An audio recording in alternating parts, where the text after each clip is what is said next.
Document আছে, তাই না? একটা হচ্ছে ফিনান্সিয়াল ডকুমেন্ট, একটা হচ্ছে কমার্শিয়াল ডকুমেন্ট। বাট ইউটিলিটিতে এই সবগুলো সেক্রেট করে না। এটা ফিনান্সিয়াল ডকুমেন্ট বা ডকুমেন্ট 4 ধরনের: commercial invoice, transport document, insurance document. এগুলো ছাড়া বাকি যতগুলো ডকুমেন্ট আছে সবগুলো হলো আদার্স ডকুমেন্ট। ঠিক আছে? এখানে বলা আছে ইন্স্যুরেন্স ডকুমেন্ট আর্টিকেল 20, এবং এর ইস্যুয়ার কি হবে, কে সাইন করতে পারবে, এর ম্যান্ডেটরি রিকোয়ারমেন্ট গুলো কি কি, আপনি পারপাস গুলো কি। যেমন ইন্স্যুরেন্স ডকুমেন্টে কিন্তু আপনি কখনোই খুঁজবেন না গুডস এর ডেসক্রিপশন। বুঝতে পেরেছি? এটা হচ্ছে contract of indemnity between the assured person and the issuer, তাই না?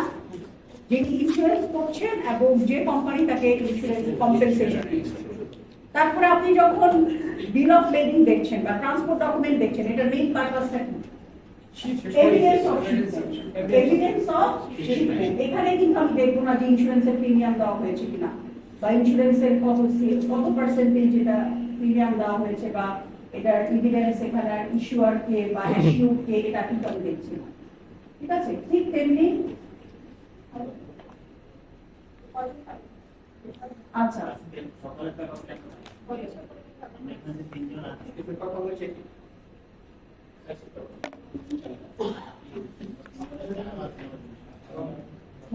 আর যখন আমরা কমার্শিয়াল ইনভয়েস দেখবো তখন কিন্তু আমার মেইন পারপাস থাকবে গুডস এর description. And what do you mean by commercial invoice? It is seller's offer or seller's bill. Seller's bill. Seller's bill. তার মানে এখানে অবশ্যই যেটা থাকতে হবে সেটা হচ্ছে গুডস এর ডেসক্রিপশন। Is it? এই তিনটা ছাড়া বাকি যতগুলো ডকুমেন্ট আছে, যেমন commercial invoice article 18, insurance document article 20, transport document 19 থেকে 25, তাই না? আপনি যদি ইয়ারে শিপমেন্ট করেন ইয়ার ওয়ে বিল পাবেন, আপনি যদি রোডে করেন সিএমআর রিসিপ্ট পাবেন, আপনি যদি রেলে করেন রেল রিসিপ্ট পাবেন, আপনি যদি সিতে করেন তাহলে বিল অফ লেডিং পেতে পারেন, চার্টার পার্টি বিল অফ লেডিং পেতে পারেন, নন নেগোশিয়েবল সিওয়ে বিল পেতে পারেন। ঠিক আছে? সেই ট্রান্সপোর্ট ডকুমেন্টের উপর ক্লাস আছে। আজকে আমাদের ক্লাসের টপিক হচ্ছে commercial invoice and other documents. আমরা আজকে টোটালি যেটার উপর হাইলাইট করব সেটা হচ্ছে আর্টিকেল ইউসিপি আর্টিকেল 18 এবং আমরা যখন কমার্শিয়াল ইনভয়েস করব সাথে সাথে কিন্তু আমরা আইএসবিবি টা একসাথে করব। বুঝতে পেরেছি স্যার?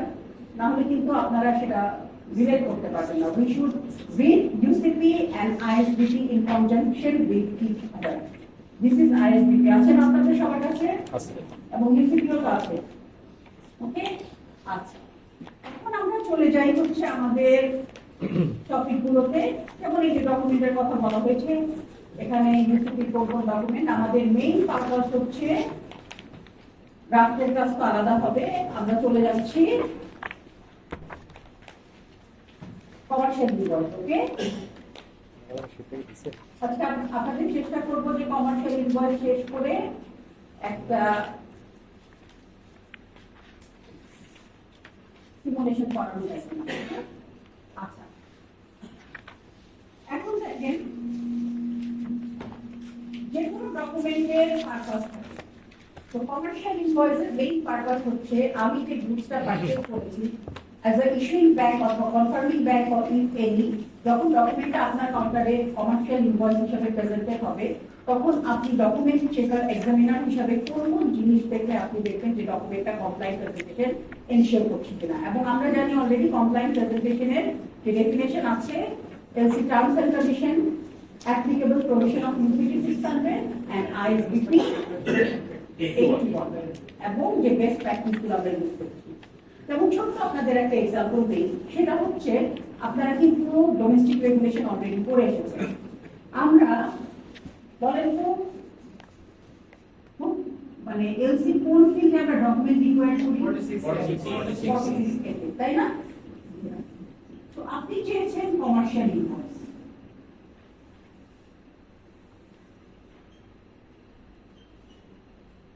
এটা দেখছেন। এখন আপনি যে ডকুমেন্টটা পেয়েছেন কমার্শিয়াল ইনভয়েস হিসাবে, কমার্শিয়াল ইনভয়েসের আর্টিকেল 18 এ একটা স্টেটমেন্ট আছে, আপনারা দেখতে পারেন, commercial invoice need not be signed. At the same time ISBP তে বলা আছে commercial invoice need not be signed, at the same time need not be dated. বুঝতে পেরেছি? But our domestic regulation requires commercial invoice must be signed. It is GAP কোন guideline মানে কোন চ্যাপ্টারে বলা হচ্ছে চ্যাপ্টার 7 এ বলা আছে commercial invoice must be signed. এখন দেখেন আপনি চেয়েছেন commercial invoice, এখন একটা কমার্শিয়াল ইনভয়েস আপনি পেয়েছেন, এখানে কমার্শিয়াল ইনভয়েস লেখা আছে এবং ডকুমেন্ট টাইটেল হতে পারে, সিমিলার টাইটেল হতে পারে, আনটাইটেল হতে পারে। বুঝতে পেরেছি? আইএসবিপি যখন করবেন 839 এ এই সম্পর্কে কথাটা বলা আছে। ওকে, এখন দেখেন কমার্শিয়াল ইনভয়েস আপনি পেয়েছেন উইদাউট সাইন। এখন আমি যখন কমপ্লায়েন্ট প্রেজেন্টেশন এনশিওর করি, আমি কিভাবে এনশিওর করি বলতে পারবেন? ফার্স্ট অফ অল আপনাকে মাথায় রাখতে হবে এলসি টার্মস এন্ড কন্ডিশন। আপনি 46 এর এলসি টার্মস এন্ড কন্ডিশন কি চেয়েছেন? Commercial invoice. Applicable provision of UCP 600, UCP article 18 এ চলে যান, সেখানে কি বলা আছে? Commercial invoice need not be sign. এরপরে আইএসবিপি তে আবার কি বলা আছে? Need not be sign, need not be dated. So as there is a conflicting situation between domestic regulation and international regulation. So আমার domestic regulation কি indicate করছে? এখন আপনি বলেন, আপনি কি ডিসক্রিপেন্ট ডকুমেন্ট হিসাবে এটাকে পেমেন্ট বন্ধ করে দিবেন না কমপ্লায়েন্ট প্রেজেন্টেশন হিসাবে?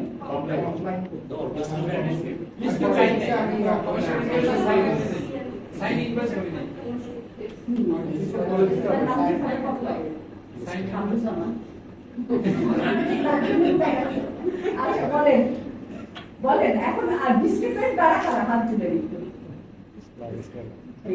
ডিসক্রিপেন্ট কেন? কারণ আমার সবসময় তো বলছে যে local law supersede the international local law supersede the Tanziul mister Tanziul discipline না। হ্যাঁ ডিসক্রিপেন্ট না, আপনি বলছেন ডিসক্রিপেন্ট। আচ্ছা আমার local law is superior than the কি বললাম ইন্টারন্যাশনাল রেগুলেশন, বাট আমার যে কাউন্টারপার্ট আছে according to the article 1 UCP পড়ে you can changes amend modify any article for your domestic purpose. So আপনি যদি লিখেন sign commercial invoice using the power of UCP 1, commercial invoice must be signed এবং article 80 টাকে modify করে দিতে হয়। সেক্ষেত্রে কিন্তু যদি উইদাউট সাইন আসতো তাহলে সেটা ডিসক্রিপেন্ট ডকুমেন্ট মিটার করতে। তার জন্যই বলা হচ্ছে আপনাকে, তার জন্যই বলা হয়েছে যে 2007 1 জুলাই থেকে আমরা যতগুলো এলসি ইস্যু করব which is under the provision of UCP 600, এবং যদি আপনি UCP 600 টা ফলো করেন তার মানে আমার যেসব জায়গায় ডোমেস্টিক রেগুলেশন আছে সেটা আমার কাউন্টারপার্টকে এলসি এর ভাষায় অবশ্যই রিপ্লাই করতে হবে, because there is a sales purchase contract, is it dear participants? এবং sales purchase contract এর যে রিকোয়ারমেন্ট গুলো আছে as a এক্সপার্ট আপনি কিন্তু এলসি ফিল্ডে সেগুলোকে দিতে হবে, মানে condition with your domestic regulation. এখন আপনি লিখেছেন কমার্শিয়াল ইনভয়েস, ঠিক আছে, তার মানে এটা হলো এলসি টার্মস। অ্যাপ্লিকেবল প্রভিশন কি আছে? need not be signed। আইএসবিপি তে কি বলা আছে? need not be signed, need not be dated। So compliant presentation issue, তার মানে এখানে উইটনেস আমার, আমি প্রপারলি আমার ডোমেস্টিক রেগুলেশনটাকে কমপ্লাই করতে পারবো। বুঝতে পেরেছি স্যার? এটা একটা ইস্যু। আরেকটা ইস্যু আপনাদের বলি, অনেক সময় আমরা বলি there is a statement, you can certify this statement in the commercial invoice, সেটাকে বলা হচ্ছে সার্টিফিকেশন অথবা ডিক্লারেশন অথবা বলা হয় স্টেটমেন্ট। এরকম কোন স্টেটমেন্ট যদি বলা হয় the oranges are from Bhutan origin, certify this statement in the commercial invoice. So আমরা জানি any type of certification, declaration, statement must be signed. তো সেক্ষেত্রে কমার্শিয়াল ইনভয়েস অবশ্যই সাইন করতে হবে। বুঝতে পেরেছি? তখন কিন্তু আপনাকে আবার আলাদা করে সাইন কমার্শিয়াল ইনভয়েস বলার দরকার নাই। সার্টিফাই করা মানে হচ্ছে আপনাকে যদি বলা হয় সার্টিফাইড, যদি বলেন নন ডকুমেন্টারি কন্ডিশন সেক্ষেত্রে আলাদা, যদি বলা হচ্ছে না এই স্টেটমেন্টটা আপনাকে কমার্শিয়াল ইনভয়েসে সার্টিফাই করে দিতে হবে। আচ্ছা আরেকটা জিনিস আপনাদের বলি, আপনি বলেছেন কমার্শিয়াল ইনভয়েস, ঠিক আছে, আপনি বলেছেন certify this statement in the commercial invoice, আবার আপনি চেয়েছেন সার্টিফিকেট অফ অরিজিন। বলেন তো কোনো অসুবিধা আছে কিনা? আপনি চেয়েছেন কমার্শিয়াল ইনভয়েস, আপনি বলেছেন the oranges are from Bhutan origin, certify this statement in the commercial invoice. আবার আপনি চেয়েছেন certificate of origin. Is it redundancy of document? No, তো একটা স্টেটমেন্ট আর একটা ডকুমেন্ট। আপনি তো এই জিনিসটা কমার্শিয়াল ইনভয়েসে সার্টিফাই করে দিচ্ছেন, আবার আলাদা করে সার্টিফিকেট অফ অরিজিন নেওয়ার কি দরকার? ম্যাডাম এখানে একটা কন্ট্রাডিক্টরি থাকে যদি বলা থাকে যে certificate of origin should be presented by the approved agency of government, তখন কিন্তু এটা প্রেজেন্ট করতেই হবে। বাট যদি না। শুধু বলে দেয় যে সার্টিফিকেট অফ অরিজিন, হ্যাঁ। তাহলে সেক্ষেত্রে এটা দরকার নেই, দরকার নেই। দরকার নেই, সেক্ষেত্রে তো এটা আমরা জানি। কিন্তু আপনাকে শুধু বলা হয়েছে সার্টিফিকেট অফ অরিজিন। এটা আবার বলছি, এই তিনটা ডকুমেন্ট ছাড়া বাকি যতগুলো ডকুমেন্ট আছে সেক্ষেত্রে কিন্তু বলা হয়নি who will be the issuer and what will be the data content. উনি যেটা বললেন, সেক্ষেত্রে আপনাকে বলে দিতে হবে কে ইস্যুয়ার হবে এবং ডেটা কন্টেন্ট কি হবে। আপনি যদি বলেন certificate of origin, certificate of origin চান, তাহলে যে কোনো কেউ ইস্যু করতে পারে। যদি বলেন কম্পিটেন্ট অথরিটি বেনিফিশিয়ারি ছাড়া যে কোনো কেউ ইস্যু করতে পারে। যদি বলেন বেনিফিশিয়ারি নাম উল্লেখ করতে হবে, সে দেন সেটা ইস্যু করতে পারে ওই দেশের চেম্বার অফ কমার্স। আপনি যদি বলেন চেম্বার অফ কমার্স, সেটা ইস্যু করতে পারবে ওই দেশের কাউন্সিল, ট্রেড কাউন্সিল। আপনি যদি বলেন ট্রেড কাউন্সিল, ওই দেশের ট্রেড বডি এটাকে ইস্যু করতে পারে। কিন্তু আপনি বলেছেন এই স্টেটমেন্টটা কি করবেন? মানে আমরা সিনিয়রের কাছ থেকে শুনেছি যে 2014 সালে অস্ট্রিয়াতে একটা সেমিনার হয়েছিল, তখন এখন 24 সাল, তাই না? তখন তারা বলেছিল বাংলাদেশ থেকে যখন আমরা এলসি আসে তখন আমরা একটা শব্দ করি উফ, কারণ সার্টিফাই দিস স্টেটমেন্ট এটা অলরেডি আপনার কমার্শিয়াল ইনভয়েসে সার্টিফাই করা আছে। কিন্তু আপনি আবার আলাদা করে কি চাচ্ছেন sir? Certificate of origin. Domestic requirement. না, এটাই বললাম। কিন্তু আপনি যদি বলেন যে না, সার্টিফিকেট অফ অরিজিন ইস্যু করতে হবে এই এজেন্সি এবং ডেটা কন্টেন্ট এটা থাকতে হবে, তখন কিন্তু আপনাকে আলাদা করে অবশ্যই একটা ডকুমেন্ট প্রেজেন্ট করতে হবে। এটা বোঝানোর জন্য বলছি যে আপনি কমার্শিয়াল ইনভয়েসে যে কোনো ডকুমেন্ট যখন সার্টিফাই করে দিবেন, তখন কিন্তু কমার্শিয়াল ইনভয়েসটা কি করতে হবে? সাইন করতে হবে। এবং হোয়াট ইজ দ্য, যে কি বলি ব্যাংকের ভাই, what is the difference between certificate and certification? দুটার মধ্যে ডিফারেন্স কি বলেন? সার্টিফিকেট আপনারা সিরিয়াস করে যাচ্ছেন না, তারপর একটা সার্টিফিকেট পাবেন। বাট কোন একটা ডকুমেন্টে কোনো স্টেটমেন্ট যদি সার্টিফাই করতে বলা হয়, তাহলে সেটাকে বলা হচ্ছে সার্টিফিকেশন অথবা ডিক্লারেশন অথবা স্টেটমেন্ট। আপনারা যখন বিল অফ রেডিং এ বলেন না এই ভেসেলটা সিএনএন গাইডেড অথবা এটা মডিফাই করেছে, অনেক সময় বিল অফ রেডিং এও কিন্তু সেটা সার্টিফাই করে দেন, তাই না? সো কমার্শিয়াল ইনভয়েস যখন আমরা চাবো, তখন কিন্তু according to the domestic regulation আমাকে কিভাবে যেতে হবে? Sign commercial invoice. তখন যদি কমার্শিয়াল ইনভয়েসটা আমাকে কিন্তু বলতে, আপনি কিন্তু নিজে বললে হবে না যে না ডোমেস্টিক রেগুলেশন আপনার শুনবে না, আপনাকে পেমেন্ট করে দিতে হবে। কিন্তু আলটিমেটলি কিন্তু তখন দেখা যাবে যে যখন বাংলাদেশ ব্যাংকের ইন্সপেকশন টিম আপনার কাছে আসবে, আপনি দেখবেন উইদাউট সাইন ডকুমেন্টে আপনি প্রেজেন্ট করে দিয়েছেন, কমপ্লায়েন্ট প্রেজেন্টেশন হিসেবে প্রেজেন্ট করে দিয়েছেন। যেটা বললেন যে রিডান্ডেন্সি করতে গিয়ে আমি কমার্শিয়াল ইনভয়েস চাইছি, আবার আলাদা করে কান্ট্রি অরিজিন সার্টিফিকেট আলাদা করে চাইছি, এটা সেটেল হয় না। ওটা আপনি যদি বলা এটা তো আমার লোকাল রেগুলেশনের কারণে সার্টিফিকেট অরিজিন আপনি আলাদা করে চাইতেই পারে। আপনি সার্টিফিকেট অফ অরিজিন চাইতেই পারেন, কিন্তু আবার এটা বলার দরকার আছে যে এই স্টেটমেন্টটা আবার এই ডকুমেন্টে সার্টিফাই করে দেন। আপনি দেখেন, আপনি certificate of origin, certificate of origin আছে the oranges are from Bhutan origin, আবার স্টেটাস সার্টিফাই করে দিয়েছেন সেটা কোনোভাবে নেপাল চলে আসবে, এটা কিন্তু ডেটা ইনকনসিস্টেন্সি। এবং এটার জন্য কিন্তু আপনি কি করতে পারেন? হ্যাঁ, ডিসক্রিমিনেন্সি রেজ করা যাবে। রেজ করা যাবে কি? বোঝাতে পারছি? ডাটা কনফ্লিক্টের কারণে। Data conflict, which is called data conflict। কারণ দেখেন, আপনি যখন নন ডকুমেন্টারি কন্ডিশন চান, নন ডকুমেন্টারি কি 47 এতে তো ইচ্ছে করে যাই আমরা। ইচ্ছা করে আমি সার্টিফিকেট অরিজিন আলাদা করে চাইলাম, ফাইন। তাহলে কমার্শিয়াল ইনভয়েসে এটা চাওয়াটা গুড প্র্যাকটিস না। Good practice। এটা redundancy। মানে আপনি যত ইনফরমেশন চাবেন আপনার কিন্তু তত বেশি যেটা কনফ্লিক্টের সম্ভাবনা। ডেটা কনফ্লিক্ট হবে। এবং এটা এই বেস করে আপনি কিন্তু কি করতে পারেন? ডিসক্রিপশন ডকুমেন্ট হিসেবে সেটা পেতে পারেন। এখানে তারা উফ বলে। হ্যাঁ, এখানে তারা উফ বলে। হ্যাঁ, ওই যে বাংলাদেশে এলসি পেলে উফ বলে না, ওই জন্যই বলে। এখন আর করে না। You R more expert. 15 সালের ঘটনা, এখন কিন্তু আপনারা অনেক এক্সপার্ট। হ্যাঁ, আচ্ছা, আসল জিনিস এখন কিন্তু ক্লাস শুরু হয় না, তানজিউল। হ্যাঁ, আপনার হবে ইউসিপির ক্লাস হবে, প্রোফাইল থেকে বলবো, অসুবিধা নেই। আচ্ছা শুনেন, এটা আমাদের মাথায় আছে।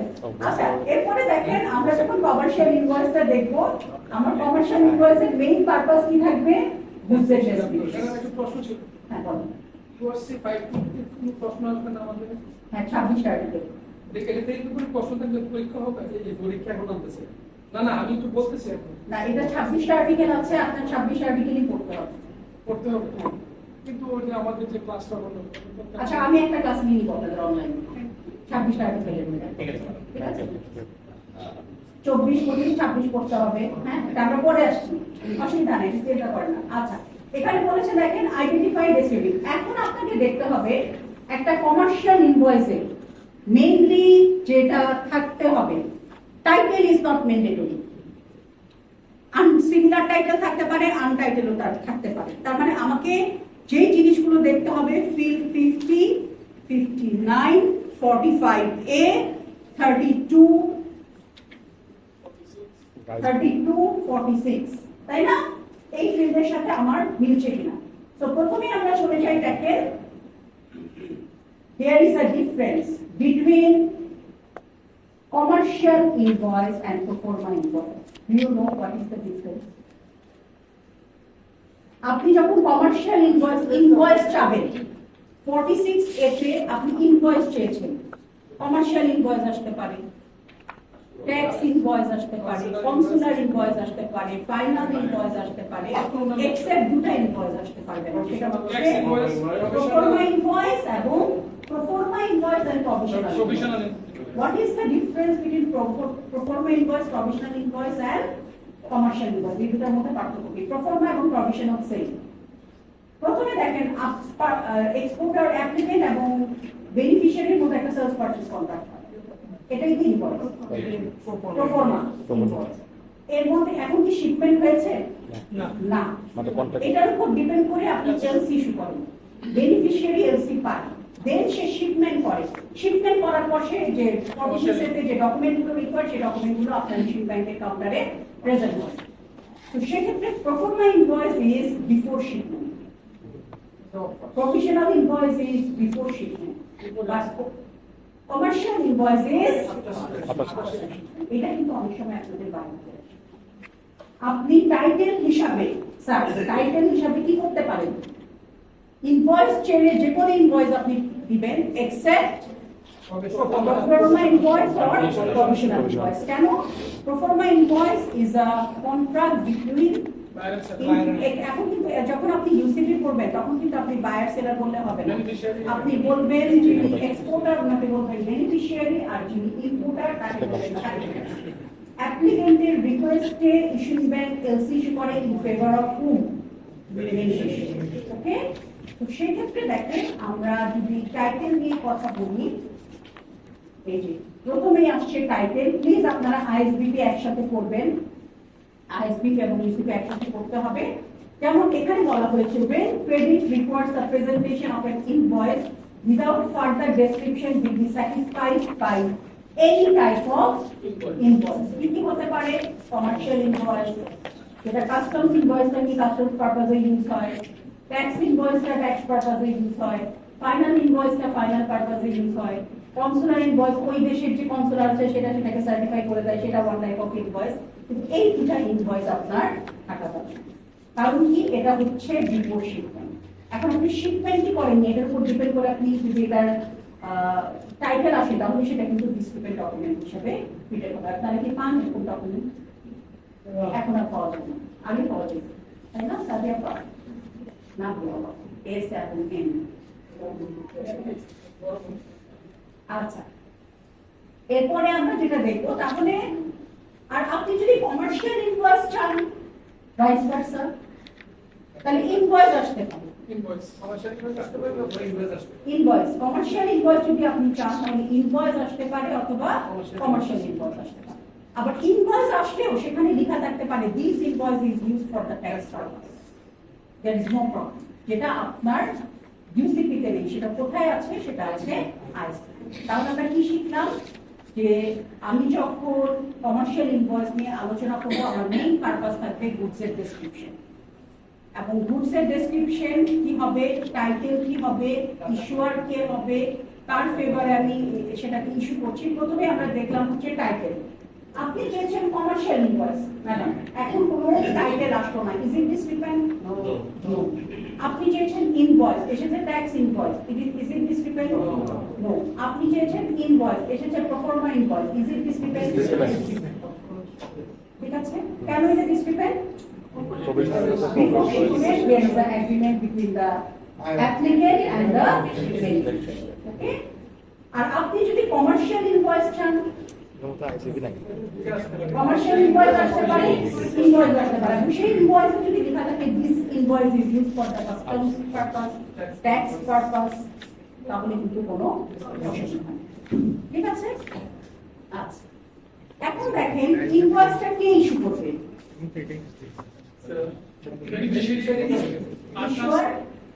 বেনিফিশিয়ারি অথবা ট্রান্সফারের ক্ষেত্রে সেকেন্ড বেনিফিশিয়ারি। Second beneficiary. আমরা ট্রান্সফার এলসি যেটা এখনো করছি না, জাস্ট এটা মাথায় রাখবেন। কমার্শিয়াল ইনভয়েস ইস্যু করবে হচ্ছে beneficiary. In the case of transfer LC, যেমন বাইং হাউসগুলো এলসি পেয়ে থাকে, সেক্ষেত্রে সেটাকে ইস্যু করবে হচ্ছে সেকেন্ড বেনিফিশিয়ারি। তখন যে বেনিফিশিয়ারি, তখন সে সেকেন্ড বেনিফিশিয়ারি হয়ে যাবে বেনিফিশিয়ারি, আর প্রথমটা হয়ে যাবে হচ্ছে অ্যাপ্লিকেন্ট। হ্যাঁ বলেন, আপনি বলেন please. I agree. One people did it. Council invoice style, invoice দিতে পারে অথবা বুধবারে রিলিজ করতে পারে। Council invoice style যদি ফাইনাল ইনভয়েস দিবে, there is problem. Commercial invoice চাইলে ফাইনাল ইনভয়েস চাইলে প্রবলেম আছে। কমার্শিয়াল ইনভয়েস চাইলে যদি ইনভয়েস আসে অসুবিধা নাই। আবার যদি আপনি ফাইনাল ইনভয়েস কি, ফাইনাল ইনভয়েসটা হচ্ছে প্রি শিপমেন্ট ইন্সপেকশন যখন করা হয় তখন ওই এজেন্সিটা ওখানে একটা সার্টিফাই করে দেয়। তো ফাইনাল ইনভয়েস আসলে অতটা প্রবলেম নাও হতে পারে। মানে ওখানে যে তার পাঁচটা ওয়ার্ড লিখেছে, এটা হচ্ছে custom invoice, concealer invoice, commercial invoice চাইলে যদি কনসিলার ইনভয়েস লিখে, এটা প্রবলেম আছে। কমার্শিয়াল ইনভয়েস ধরেন ওয়ান টাইপ অফ, মানে সব পারপাসে ইউজ হয়, সেক্ষেত্রে আপনার কাস্টমস ইনভয়েস আসলেও অতটা অসুবিধা হওয়ার দরকার নেই। কিন্তু কিন্তু আপনি যদি ট্যাক্স ইনভয়েস চান স্পেসিফিক্যালি, সেক্ষেত্রে যদি আপনার কনসুলার ইনভয়েস আসে তাহলে কমার্শিয়াল ইনভয়েস কিন্তু জেনারেল চান। এখানে বলা আছে তো ম্যাডাম, যদি কমার্শিয়াল ইনভয়েস চায় তাহলে কমার্শিয়াল ইনভয়েস দিতে পারবো অথবা ইনভয়েস দিতে পারবো। ইনভয়েস দিতে পারবে। আর যদি শুধু ইনভয়েস চায়, না ওইটার কথা বলছি না, ওইটার কথা বলছি না। উনি বলছেন যে কমার্শিয়াল ইনভয়েস যদি চাওয়া হয় তাহলে ফাইনাল ইনভয়েস আসতে অসুবিধা আছে কিনা। ফাইনাল ইনভয়েস হচ্ছে যেমন প্রি শিপমেন্ট ইন্সপেকশন এজেন্সিগুলো আছে, তারা ওই ফাইনাল ইনভয়েসে কিন্তু বলে দেয় যে আসলে সবকিছু ঠিক আছে। তো সেক্ষেত্রে কমার্শিয়াল ইনভয়েসের যে বেসিক পারপাস সেটা কিন্তু ফাইনাল ইনভয়েস দিয়েও ফুলফিল হয়, জেনারেল পারপাস গুলো কিন্তু ফুলফিল, সেক্ষেত্রে প্রবলেম না হলে।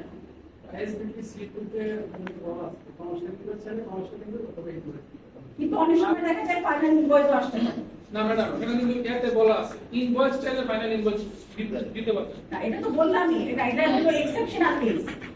আপনাকে বলা আছে জেনারেল রুলে আপনি যদি ইনভয়েস চান যে কোনো ইনভয়েস আসতে পারে এক্সেপ্ট প্রফর্মা প্রভিশনাল। আর আপনি যদি স্পেসিফিক্যালি কমার্শিয়াল ইনভয়েস চান, আপনার ইনভয়েস আসতে পারে অথবা কমার্শিয়াল ইনভয়েস আসতে পারে, এবং সেই ইনভয়েসে লেখা থাকতে পারে ট্যাক্স পারপাসে সেটা ইউজ করতে পারে।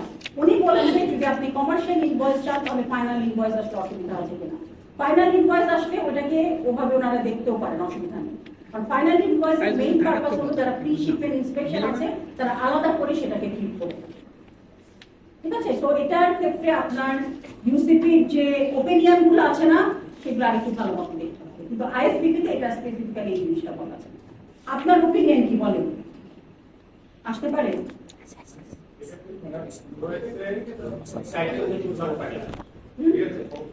টাইটেলটা ম্যাটার করতে পারে না, যে আমার ডকুমেন্ট যদি পারপাসটা সার্ভ করে তাহলে টাইটেল ইজ নট ম্যাটার। তো এগুলোর ভিতরে সবগুলো হওয়ার কথা, এক্সেপ্ট প্রভিশনাল এন্ড প্রফর্মা, যেটা লেখা আছে এটা ছাড়া, এটা ট্যাক্স ইনভয়েস হোক, তাই লিখে থাকুক, কনসিলার লিখে থাকুক, সবগুলো লিখতে হবে। যেখানে আমার টাইটেলটা ম্যাটার করে না, শুধু দুইটা ছাড়া। আমি আমার এটার পক্ষে আসতে বেনিফিশিয়ারি চাই, বেনিফিশিয়ারি তো চায় না যে ডকুমেন্ট ডিস্ট্রিবিউট। না, এখন সে তো বলে দিয়েছে title is not mandatory, but আপনাকে তো এটার এক্সটেনশন এখানে বলাই আছে যে এরকম স্পেসিফিক ওয়েতে হতে পারে। কিন্তু অনেক সময় এরকম হয় যে আমরা দেখেছি ফাইনাল ইনভয়েসের ক্ষেত্রে যে কমার্শিয়াল ইনভয়েস চেয়েছে, ফাইনাল ইনভয়েস দিয়েছে, ফাইনাল ইনভয়েসটা দেখা যাচ্ছে কমার্শিয়াল ইনভয়েসের যে রিকোয়ারমেন্ট সেটা পারপাসের সাথে সাথে অ্যাডিশনাল একটা রিকোয়ারমেন্ট পারপাস সেটা ফুলফিল করছে। সেটা হলো যে আগে যেমন হতো তখন পিএসআই হতো, তখন কিন্তু অনেক বেশিরভাগ ক্ষেত্রে আপনারা ফাইনাল ইনভয়েসটা করতেন, কারণ সেক্ষেত্রে সেটাকে আরো ইন্সপেক্টেড করে তারা এটাকে সার্টিফাই করে দেবে। তার জন্য আপনি মনে হয় জিজ্ঞেস করছেন, এটা আগের প্র্যাকটিস ছিল, এখন তো পিএসআইটাকে রিল্যাক্স করা হয়েছে, তাই না? এটা আমাদের দেশে ডোমেস্টিক আমরা হ্যাঁ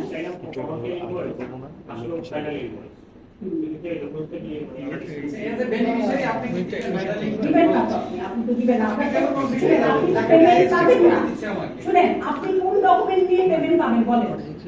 আপনার মেইন ডকুমেন্ট কিন্তু কমার্শিয়াল, আদার্স তো আছে, কিন্তু আমি যখন কোনো রেস্টুরেন্টে খেতে যাই আমার মেইন হচ্ছে আমার কি সেলার্স বিল, ওটাকে আমি কোনোভাবে ইয়ে করার চেষ্টা করবো না, ঠিক আছে? আচ্ছা আমরা আগাই, তাহলে এটা কে ইস্যু করবে? বেনিফিশিয়ারি ইউসিপির কত মানে এলসি কোন ফিল্ডে আছে বলেন? দেখেন আপনাদের সিমুলেশন দিয়েছি, ফিল্ড 50 না 59? এই যে আপনি রবিউল আউয়াল 50 না 59 বলেন? 59 হ্যাঁ বেনিফিশিয়ারি 59। সো বেনিফিশিয়ারির যে নাম সেম নাম আপনার কমার্শিয়াল ইনভয়েসে অ্যাজ আ ইস্যুয়ার হিসাবে থাকতে হবে, বোঝাতে পেরেছি? But address is not mandatory. সি কে ইস্যু করবে? বেনিফিশিয়ারি ইস্যু করবে। আপনি কার সাথে মিলাবেন? এলসির 59 এর যে বেনিফিশিয়ারির নাম আছে সেই নাম অনুযায়ী কি হবে?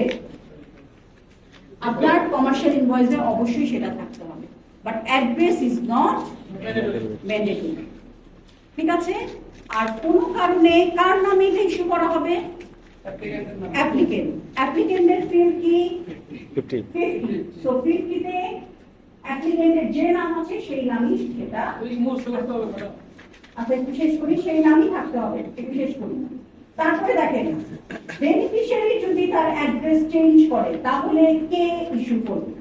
সাপোজ আপনি যখন এলসি ইস্যু করেছিলেন তখন বেনিফিশিয়ারি ছিল এবিসি কোম্পানি, এখন দেখা যাচ্ছে বেনিফিশিয়ারি তার এন্টিটি চেঞ্জ করেছে, তার নেম চেঞ্জ হয়েছে, এবিসি থেকে হয়ে গেছে এক্সওয়াইজেড কোম্পানি। এখন যে ইনভয়েসটা ইস্যু করবে কে ইস্যু করবে? সে বলবে যে previously known as ABC company। কেন? What is the underlying reason behind that? কারণ তো বেনিফিশিয়ারি ইস্যু করার কথা, এখন বেনিফিশিয়ারি যদি এবিসি, আমি আবার বলছি আগে কোম্পানি কে ছিল সবাই কিন্তু এটা বোঝার চেষ্টা করে, এরকম কিন্তু আপনাদের আসে। প্রিভিয়াসটা ছিল এবিসি কোম্পানি যখন আপনি এলসি ইস্যু করেছেন, তারপরে চেঞ্জ হয়েছে এক্সওয়াইজেড যদি হয় তাহলে এটা নতুন নিউ, এটা ওল্ড বেনিফিশিয়ারি।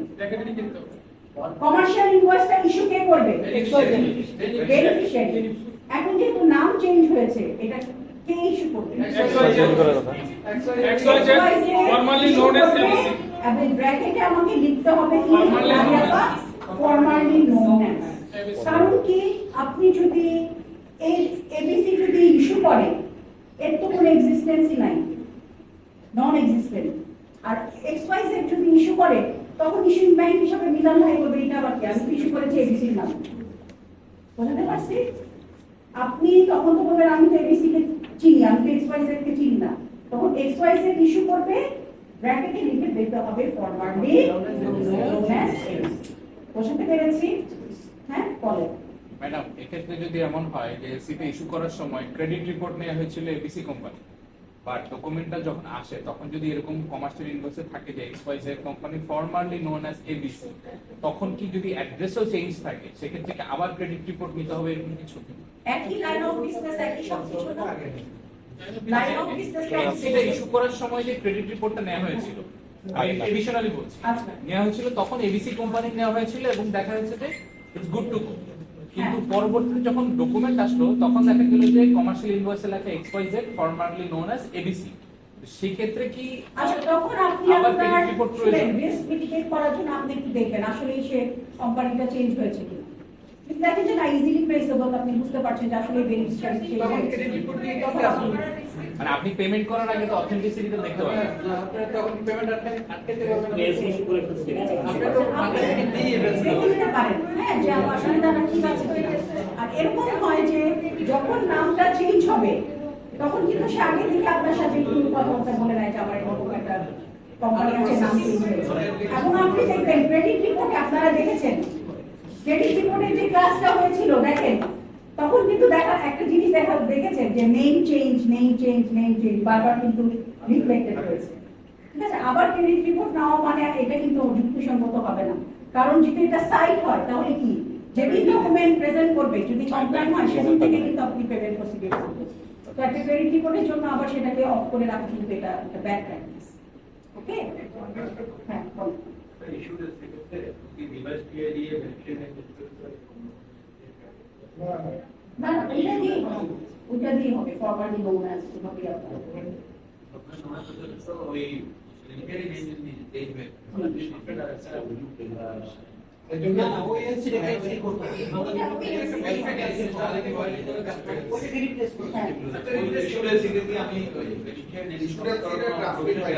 আমি একটা বেনিফিশিয়ারি যেটা দিছে আজকে ইস্যু করছি বা ট্রান্সমিট হয়নি, এখন আমাকে অ্যাপ্লিক্যান্ট বলতেছে যে না আমার বেনিফিশিয়ারিটা চেঞ্জ হবে।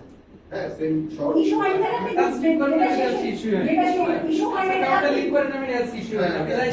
তখন আপনি আবার চেঞ্জ করে দিবেন, তখন তো বেশি হয় না। আপনি ধরেন সব মানে যা আছে সব রিকোয়ারমেন্ট গুলো আপনি লিখছেন, এখনই ট্রান্সমিট করবেন, ইস্যু করবেন, তার মধ্যে বলো যে না বেনিফিশিয়ারি নাম চেঞ্জ হয়েছে, তখন আপনি সেগুলো চেঞ্জ করবেন।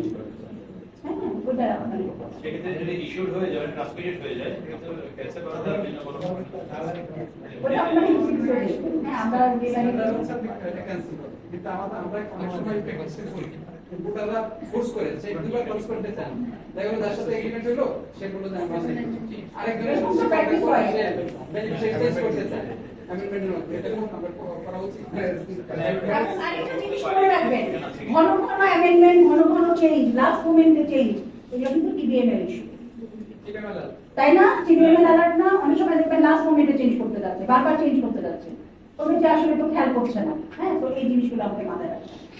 আচ্ছা, এরপরে হলো কমার্শিয়াল ইনভয়েস। আমি সবচেয়ে গুরুত্বপূর্ণ যে জিনিসটা দেখবো, what is the description of the goods sir. 45A আপা 45A তে গুডস এর যে ডেসক্রিপশন আছে ফুল ইনফরমেশন থাকতে হবে, not in mirroring.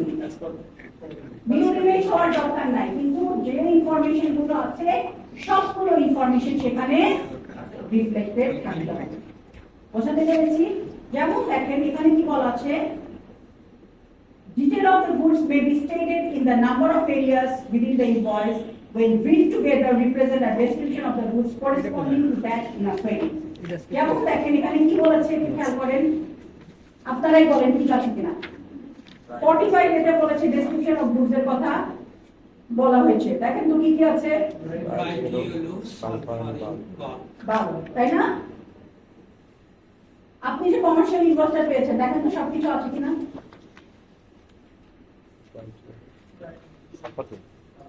Bright yellow sulphur in bulk আছে, এখানে বলা আছে যে আপনার রিড টুগেদার একসাথে রিড না করলেও হবে, ছড়িয়ে ছিটিয়ে থাকলেও হবে, আছে কিনা বলেন? দেখি তো আছে কিনা। সালফার আছে, ব্রাইট ইয়েলো বাল্ক আছে না? তো গুডস এর ডেসক্রিপশন কোন ডকুমেন্টে থাকুক বা না থাকুক একটা ডকুমেন্টে অবশ্যই থাকতে হবে। What is the name of that document? Commercial invoice. Bill of lading এ আসতেও পারে নাও আসতে পারে, যদি আসে ডেটা কনফ্লিক্ট হওয়া যাবে না। যেমন এখানে ধরেন আপনার শুধু সালফার আসতে পারে, অসুবিধা নেই, কিন্তু এখানে যেমন ব্রাইট ইয়েলো আছে এখানে যদি লাইট ইয়েলো আসে তাহলে কিন্তু আবার প্রবলেম আছে। তো গুডস এর ডেসক্রিপশন কোন ডকুমেন্টে আসুক বা না আসুক ফুল ডেসক্রিপশন নট ইন মিররিং এর একটা ডকুমেন্টে অবশ্যই আসতে হবে। What is the name of that document? Commercial invoice. এবং সেক্ষেত্রে রিড টুগেদার করতে হবে না, যে কোনো জায়গায় দেখেন এখানে কিন্তু একসাথে পাশাপাশি নাই, আছে নাকি বলেন? ভার্টিক্যালি জিনিসগুলো কিন্তু এখানে আছে। এখন দেখেন আপনাদের ছোট্ট একটা জিনিস বলি,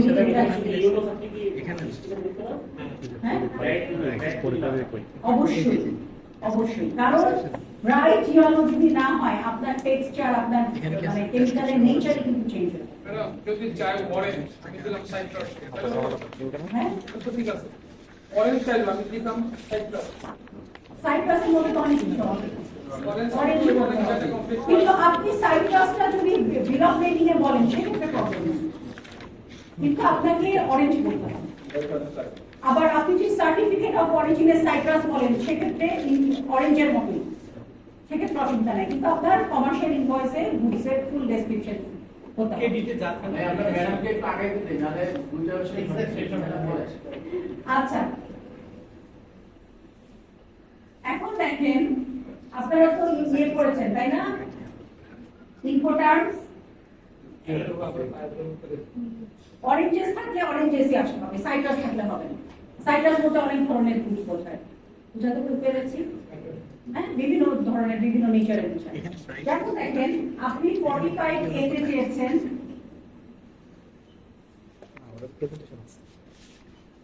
CFR চট্টগ্রাম, মনে রাখবেন ট্রেড টার্ম গুলো কিন্তু 45 এতে গুডস এর ডেসক্রিপশনে মাথায় রাখবেন। এখন আপনি এই ফিল্ডটা কি রেখেছেন ওপেন, কোনো কিছুই লিখেননি, 2010 লিখেননি, 20 লিখেননি, 1990 লিখেননি, 2000 লিখেননি, কিছুই লিখেননি। তাহলে কি হবে? যদি আপনি কমার্শিয়াল ইনভয়েসে রিফ্লেক্টেড করতে চান এবং ভার্সনটা যদি ওপেন থাকে স্যার, যে কোনো ভার্সন আসতে পারে। CFR চট্টগ্রাম আপনি উইদাউট এনি ভার্সন লিখলেন, অথবা CFR চট্টগ্রাম 2010 আসতে পারে, CFR চট্টগ্রাম 2020 আসতে পারে, CFR চট্টগ্রাম 1990 আসতে পারে, CFR চট্টগ্রাম 1980 আসতে পারে। বুঝতে পেরেছি? কিন্তু আপনি যদি বলে দেন 2010, তাহলে কমার্শিয়াল ইনভয়েসে ট্রেড টার্ম 2010 বুঝতে পারছি? এখন আপনাদের বলুন, আপনি চেয়েছেন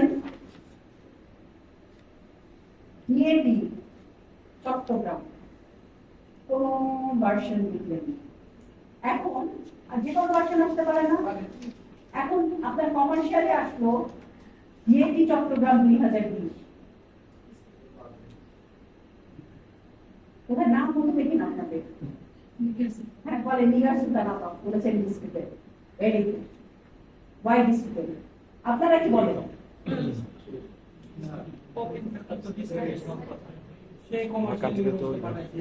ডিএডি চট্টগ্রাম আমরা কি বলেছিলাম, যদি ফিল্ডটা ভার্সন যদি ক্লোজ কোনো ভার্সন না থাকে যে কোনো ভার্সন আপনি লিখতে পারেন।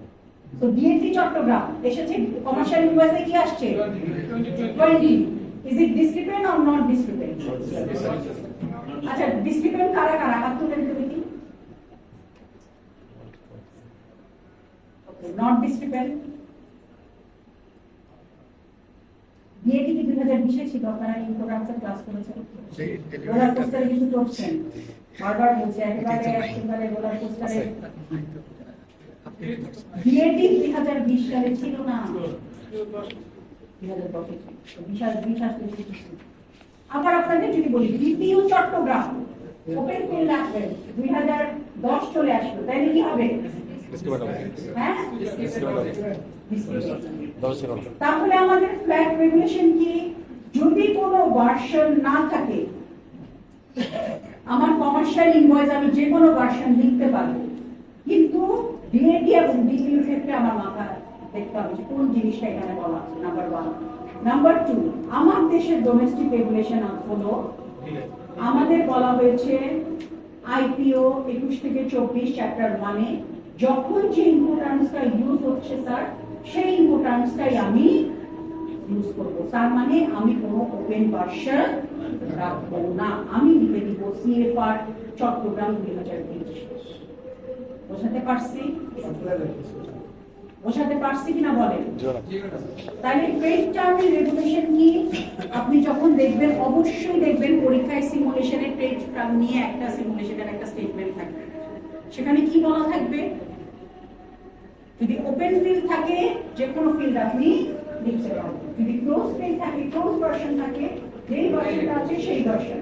আর কোন ক্ষেত্রে আমি একটু নড়ে চড়ে বসবো, একটা হচ্ছে ডিএডি, একটা হচ্ছে ডিপিইউ। ডিএডি হলে 2020 আসলে ডিসক্রিপেন্ট, ডিপিইউ আসলে 2010 আসলে, কারণ ডিপিইউটা এসেছে 2020-এ। আর আমাদের দেশের ডোমেস্টিক রেগুলেশনটা কি ইন্ডিকেট করছে? মিস্টার তানজিউল, হ্যাঁ মিস্টার আকমাল বলেন, আপনাদের সবার নাম দেখে উল্টাপাল্টা করা কেন? সব ডিসক্রিপেন্ট হয়ে বসে আছে। সব ডিসক্রিপেন্ট। হ্যাঁ? সব ডিসক্রিপেন্ট। এখন দেখেন কিভাবে অনলাইন প্রেজেন্টেশন করবে বলেন। প্রথম সকালে আসেন, তার জন্য কমপ্লাইন্ট প্রেজেন্টেশন কিভাবে এনশিওর করব বলেন। কমপ্লেইন প্রেজেন্টেশন এই যে হবে দেখেন, এই যে- ম্যাডাম, কমপ্লেইন প্রেজেন্টেশন হবে আপনি যদি সবার নাম মুখস্থ করতে পারেন। তারপরে যাবেন সব। আমার নামটা এখানে আসলে ফেসবুক থেকে বের করা ডিসপ্লে বসে আছে। আচ্ছা আচ্ছা, তার মানে শুনেন, তাইলে এটা আমরা বুঝলাম, পেইন্ট আপনি যদি আসতে পারবেন না ইনশাআল্লাহ। ইনশাআল্লাহ। আচ্ছা, এখন দেখেন অনেক সময় দেখা যায়, অনেক সময় দেখা যায় দেখেন description of the goods A 5000 kgs frozen tilapia fish, 10,000 pieces frozen chicken quarters, invoice for 4,000 kgs frozen tilapia fish. অনেক সময় দেখা যায় যে আমি যে invoice description of the goods বলেছি তার মধ্যে পুরোটুকি শিপমেন্ট হয় না, যতটুকু শিপমেন্ট হয়েছে সেই পরিমাণের ইনভয়েস তৈরি করা হয়েছে, কিন্তু আমাকে একটা জিনিস দেখতে হবে যে exactly partial shipment allowed না, partial shipment is not allowed. যদি এরকম বলা থাকে partial shipment allowed না, তাহলে সেটা কি হবে? Discrepant document হিসাবে, discrepant document হিসাবে সেটা দিতে হবে। বুঝতে পেরেছি? 43B তে খুব সম্ভবত কততে আছে দেখেন, 43 তে আছে না? দেখেন 43 দাগিয়ে নেন। আপনারা যখন শুনেন আমরা যেটা করি সব কিছু শেষ করে যখন সিমুলেশনে যাই, কোন ফিল্ডে কি আছে আমরা মনে রাখতে পারবো। ওকে, আমাকে এটা মাথায় রাখতে হবে। আমি যখন কমার্শিয়াল ইনভয়েস দেখবো আমি চলে যাব 50, আমি চলে যাব 59, আমি চলে যাব 45, আমি চলে যাব 46 এ, আমি চলে যাব 32 ডি। বোঝাতে পারছি স্যার?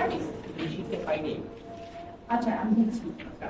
আচ্ছা, সেক্ষেত্রে কমার্শিয়াল ইনভয়েস কি বলবেন বলেন আপা? partial shipment is not allowed but is not prohibited. Negatively বলা হয় সবসময় মধ্যে is not prohibited. Okay, এই খেয়াল করেছেন? এটা কিন্তু হবে।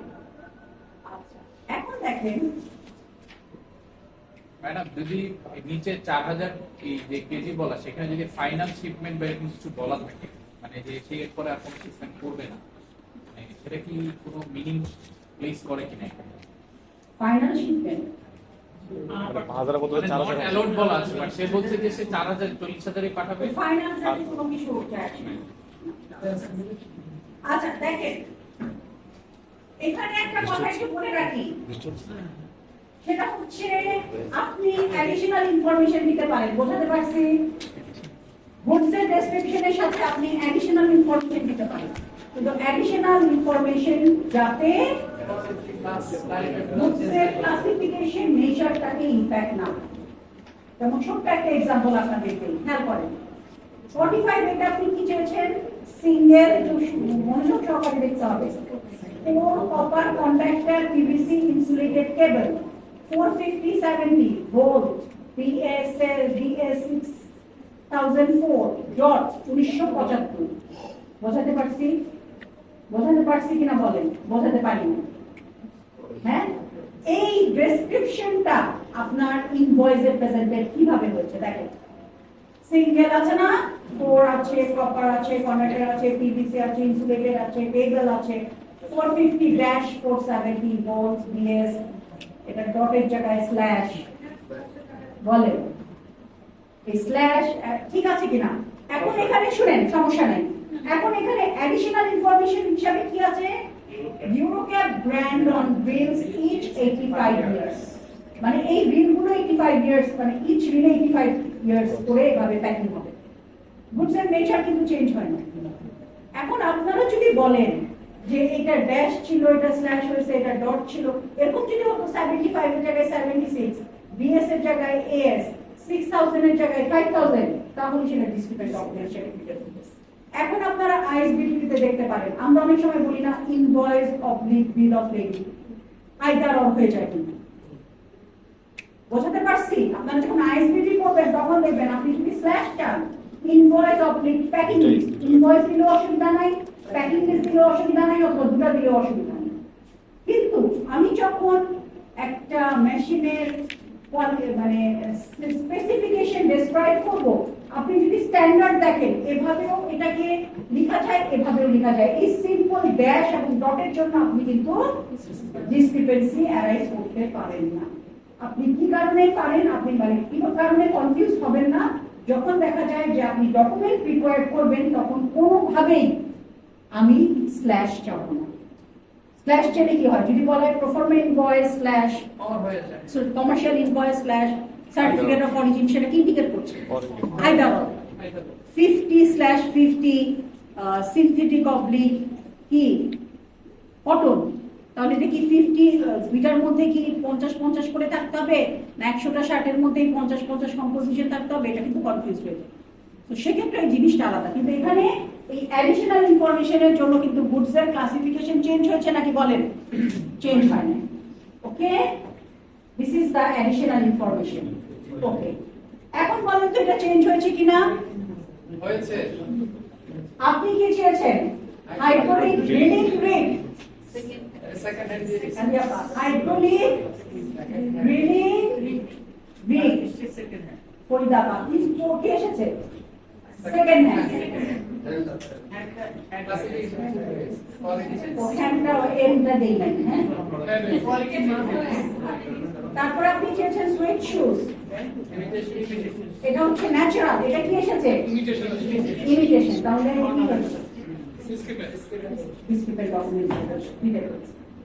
এখন দেখেন আপনি শুধু চেয়েছেন হাইড্রোলিক ড্রিলিং রিগ একটু শুনেন কিন্তু এসেছে brand new hydraulic drilling rig কোনো সমস্যা নেই এডিশনাল ইনফরমেশন বলেন আপনি চেয়েছেন ড্রিলিং রিগ কিন্তু কি এসেছে ব্র্যান্ড নিউ কিন্তু আমি যখন কোনো কিছু পারচেজ করি আমি কি বলে দিই ব্র্যান্ড নিউ তো ব্র্যান্ড নিউই দিবেন এটা একটা ইস্যু বাট আমাদের আইপিওতে কি বলা আছে আপনি সেকেন্ড হ্যান্ড গুডসও ইম্পোর্ট করতে পারেন যখন আপনি সেকেন্ড হ্যান্ড গুডস ইম্পোর্ট করবেন তখন 10 বছরের পুরনো ইকোনমিক লাইফ সব কিছু পড়া শেষ হবে কিন্তু আপনার কমার্শিয়াল ইনভয়েসে কি আসছে সেই স্থিতি মনে হয়ে গেল কমার্শিয়াল ইনভয়েসে কি আসছে বলেন বলেন কমার্শিয়াল ইনভয়েসে কি আসছে brand new is it discrepant or not discrepant কি বলেন আপনি চেয়েছেন সেকেন্ড হ্যান্ড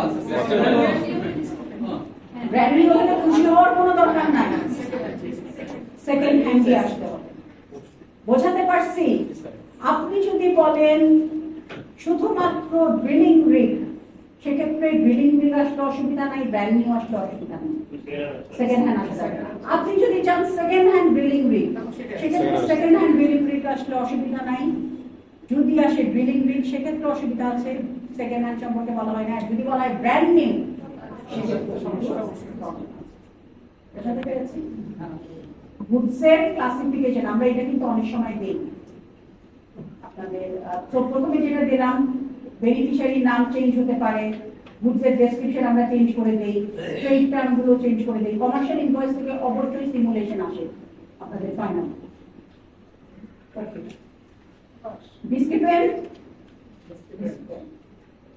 বলেন ওকে এই যে এটা বলেছি এটা শেষ না শেষ হয়েছে বলেন এই জিনিসটা বলা হচ্ছে ওকে কমার্শিয়াল ইনভয়েসে free of charge sample advertising free বলে কিছু জিনিস থাকা থাকে যদিও এটা ক্রেডিটে উল্লেখ করা হয় যে ফ্রি অফ চার্জ বলে দিলেও যদি কমার্শিয়াল ইনভয়েসে ফ্রি আসে তাহলে কিন্তু সেটা আপনি ডিসক্রিপেন্ট অবলিক হিসাবে ট্রিট করবেন আপনার কাজ কিন্তু সেই পুস্তকে থাকবে বুঝতে পেরেছি দেখেন অনেক সময় দেখবেন একটা কমার্শিয়াল ইনভয়েস আপনাদের দিয়েছি দেখেন সেখানে লেখা আছে ফ্রি অ্যাডভার্টাইজিং স্যাম্পল এত পিস তাহলে সেটা কি হবে ডিসক্রিপেন্ট ডকুমেন্ট হিসাবে দেখেন Good services performance not call for the credit including sample advertisement manual even if stated to free of charge. এগুলো থাকলে এটা কিন্তু আমি ডিসক্রিপেন্ট ডকুমেন্ট দেখেন তো ডকুমেন্টে কি অবস্থা এটা ডিসক্রিপেন্ট ডকুমেন্ট কিনা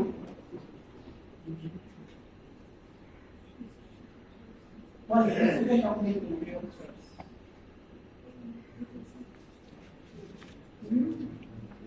স্টুডেন্ট কিনা বলে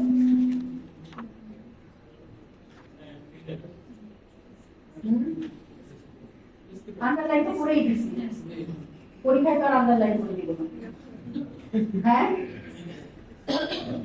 পরীক্ষায় তো আর আন্ডারলাইন থাকবে না সব ডকুমেন্ট সবকিছু মাথা গরম হয়ে যাবে আরো ভালো করবে বুঝছেন এখানে দেখেন ফ্রি অফ চার্জ বলে কি আছে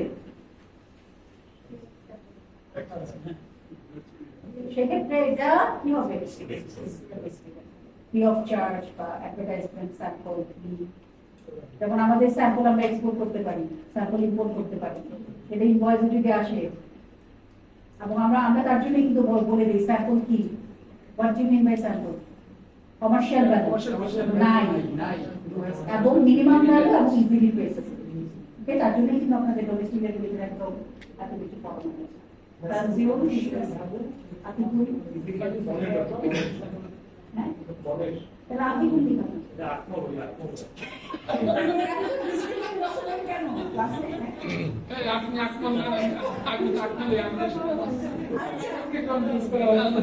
আচ্ছা দেখেন ওকে এই যে পাশে লেখা আছে হ্যাঁ not call in the LC okay তাহলে আমরা বলে যাই ডিয়ার পার্টিসিপেন্টস আমরা যখন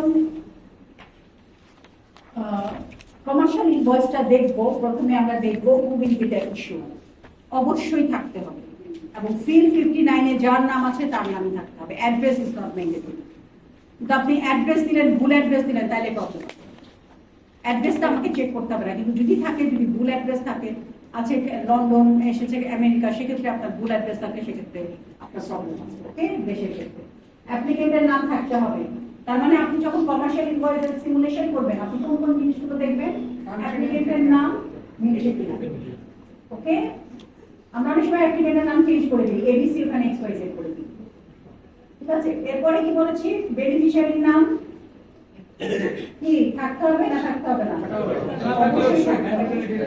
ম্যান্ডেটরি না থাকলে হবে currency code end amount same থাকতে হবে 32 ডিতে currency code end amount same থাকতে হবে তার মানে হচ্ছে যেই কারেন্সিটা আপনি এলসি ওপেন করেছেন সেই কারেন্সি থাকতে হবে যে অ্যামাউন্ট আছে টলারেন্সের ব্যাপার স্যাপার আলাদা যখন আর্টিকেল 30 করানো হবে তখন সেটা বলা হবে তিন ধরনের টলারেন্স আছে কিভাবে অ্যাপ্লাই করব তখন আমরা জানব কিন্তু সেক্ষেত্রে আমার ডলার অ্যামাউন্ট আমি কার সাথে কম্পেয়ার করব ফিল 32 ডলার থাকলে ডলার ওকে এখন কোনো সাইন নাই ডলার নাই ইউরো নাই পাউন্ড স্টার্লিং নাই তাহলে হবে না অবশ্যই একটা কারেন্সি থাকতে হবে যখন আপনারা এলসি করেছেন পার্শিয়াল শিপমেন্ট অ্যালাউড কিনা নট অ্যালাউড কিনা এটা আমাকে দেখতে হবে খুব ইম্পর্টেন্ট ফিল কোনটা 45 এ গুডসের আর ডকুমেন্ট রিকোয়ার্স এর ক্ষেত্রে একটা জিনিস বলে দিয়েছি যে কোনো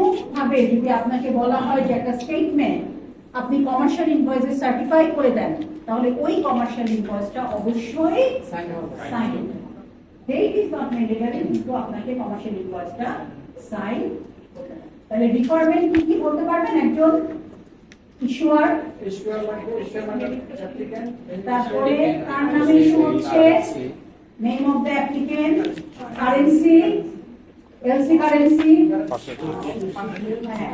ডেট এবং সাইন দরকার নাই কিন্তু আপনি যদি বলে দেন সার্টিফাই করে দিতে বলেন এই স্টেটমেন্টটা তখন কিন্তু কমার্শিয়াল ইনভয়েসটা একটা authentication is required or not কোনো কারণে কাটাকাটি হতো সে অথেন্টিকেশন করার দরকার আছে কিনা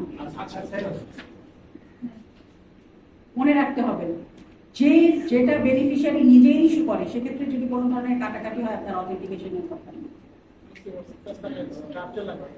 ড্রাফটে অবশ্যই ড্রাফটটা আলাদাভাবে পেবে কিন্তু বেনিফিশিয়ারির ক্ষেত্রে বেনিফিশিয়ারি নিজে ইস্যু করছে কোনো কারণে যদি কাটাকাটি হয় আমরা আইএসবিটিতে করবো অথেন্টিকেশন করার কথা কিন্তু যদি বলা হয় একটা কথা this commercial invoice issued by the beneficiary but certified by the ওই দেশের চেম্বার অফ কমার্স তখন যদি কোনো কিছুতে আপনার কি হয়, কাটাকাটি হয় বা কোনো এরর হয়, সেক্ষেত্রে কিন্তু সেটা আবার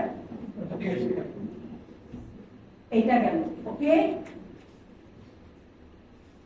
ডেসক্রিপশন অফ গুডস এ কি বলেছি লাগবে? What do you mean by mirror image? আপনি আয়নার সামনে দাঁড়ান, আপনাকে দেখেন না অন্য কাউকে দেখেন? উল্টাভাবে দেখি আমাকে। কাকে দেখেন বলেন? নিজেকে দেখেন না অন্য কাউকে দেখেন? বাচ্চা কাচ্চাকে দেখিয়ে, হ্যাঁ ঠিক আছে। তো সেক্ষেত্রে কি হবে, মিরর ইমেজ হওয়ার দরকার নেই। What do you mean by mirror image? Okay, আচ্ছা, অ্যাকচুয়াল শিপমেন্টের ক্ষেত্রে কি বলা আছে? যতটুকু শিপমেন্ট হবে হলো, কিন্তু আপনার পার্সিয়াল শিপমেন্ট প্রহিবিটেড কিনা সেটা আপনি দেখে নিন। অ্যাডিশনাল ডেটা থাকতে পারে, বাট সেটা গুডস এর ক্লাসিফিকেশন বা নেচার চেঞ্জ হওয়া যাবে না। আচ্ছা, খুব গুরুত্বপূর্ণ একটা জিনিস বলি না, ইম্পর্টেন্ট সম্পর্কে কি বলেছি স্যার? যে কোনো ভার্সন থাকলে ওপেন থাকলে যে কোনো ভার্সন, স্পেসিফিক থাকলে স্পেসিফিক ভার্সন, আর স্পেসিফিক থাকলে ওপেন ভার্সন থাকলে ডিএটি এবং ডিটিওর ক্ষেত্রে আমাকে খেয়াল রাখতে হবে। ওকে, this is very important, which is okay. যেমন দেখেন, একটা ছোট্ট এক্সাম্পল আপনাদের দেই, এরকম আসতে পারে আপনাদের। সাপোজ একটা গুডস এর ভ্যালু হচ্ছে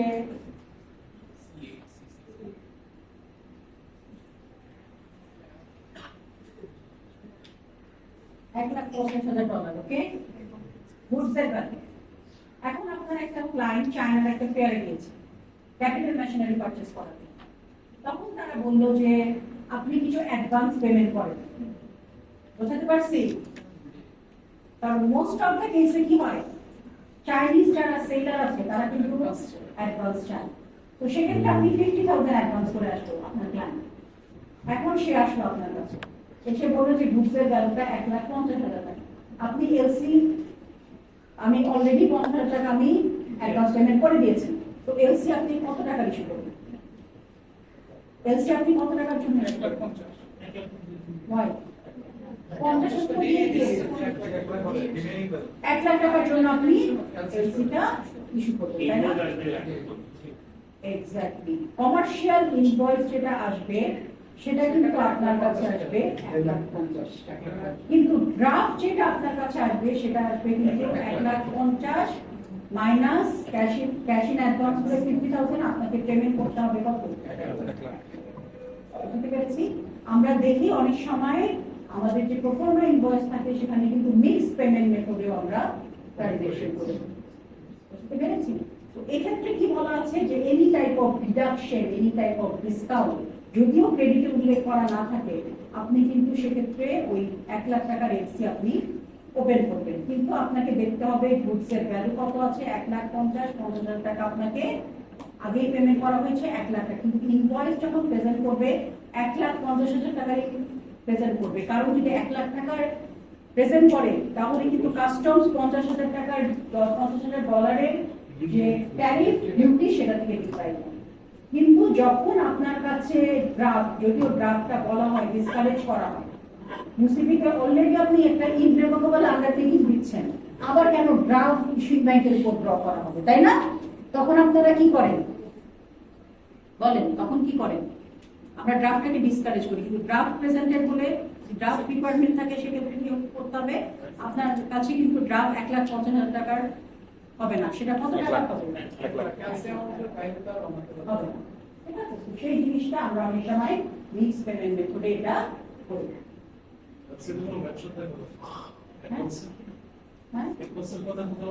ডকুমেন্টেশন নাই।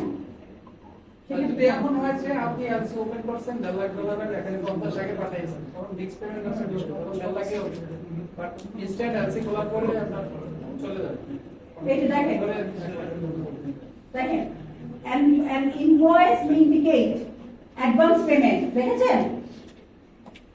Discount, that is no stated in the, তার মানে আপনার ইনভয়েসে আপনি অলরেডি আগে পেমেন্ট করে দিয়েছেন, সেটা আপনি অবশ্যই ইনভয়েসে সেটা উল্লেখ করবেন। ঠিক আছে? Additional charges, which is very important. আমাকে বলেন what do you mean by CFR? Cost and trade. Cost and trade, এটা তো জানি। Cost and trade মানে কি? এখানে হচ্ছে এটা ইম্পর্টেন্স, এখানে সেলারের অবলিগেশন কি? গুডসটাকে অনবোর্ড করে দিবে, দেন সে মালয়েশিয়া পরে ভাড়াটা দিয়ে দিবে, ফ্রেট দিয়ে দিবে। তার মানে এখানে আছে শুধু ফ্রেট আছে, ফ্রেটটা আছে, তাই না? তার মানে টোটাল এলসির যে ভ্যালু সেটার ফ্রেট এবং কস্ট যা কিছু আছে সেটা উইদিন দ্য ভ্যালু।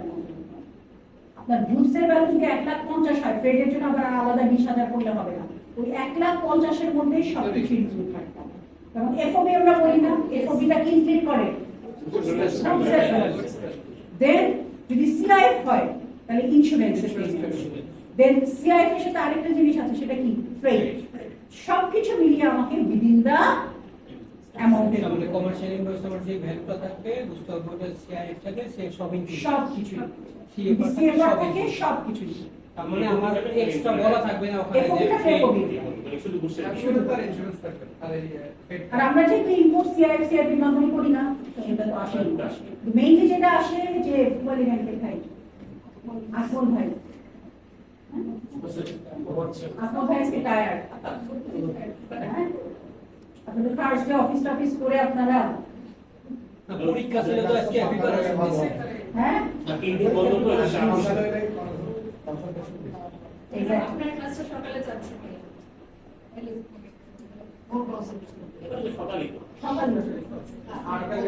আরো সকালে আমার বিকাল পর্যন্ত থাকতে হবে, বুঝছেন? আচ্ছা অসুবিধা নেই, আছি তো আপনাদের সাথে। ক্লাসটা ভালো লাগলে ঘুম আসে, ক্লাস ভালো লাগছে বলি আর খারাপ লাগলে আতঙ্কে থাকে কিন্তু সত্যি বলছি। আচ্ছা শুনেন, কি বলেন না বলেন আপনাদের কথা বুঝছি না। এরপরে দেখেন অ্যাডিশনাল চার্জেস, এটা কিসের মধ্যে থাকতে হবে বলেন? কমার্শিয়াল ইনভয়েসের উপর নেক্সট ক্লাসে কিন্তু পরীক্ষা। No problem. এই তো। আচ্ছা দেখেন সিএফআর, এরপরে কি বললাম? ইউএসটি কত, তারপরে ধরেন ডেসক্রিপশন, ডেসক্রিপশনের ক্ষেত্রে কি বলা আছে? total quantity of goods and their weight measurement shown on the quantity to the same। তার মানে এখানে যে গুডস এর ডেসক্রিপশন কি বলেছিলাম, কোন ডকুমেন্টে থাকুক বা না থাকুক একটা ডকুমেন্টে গুডস এর ডেসক্রিপশন থাকতে হবে।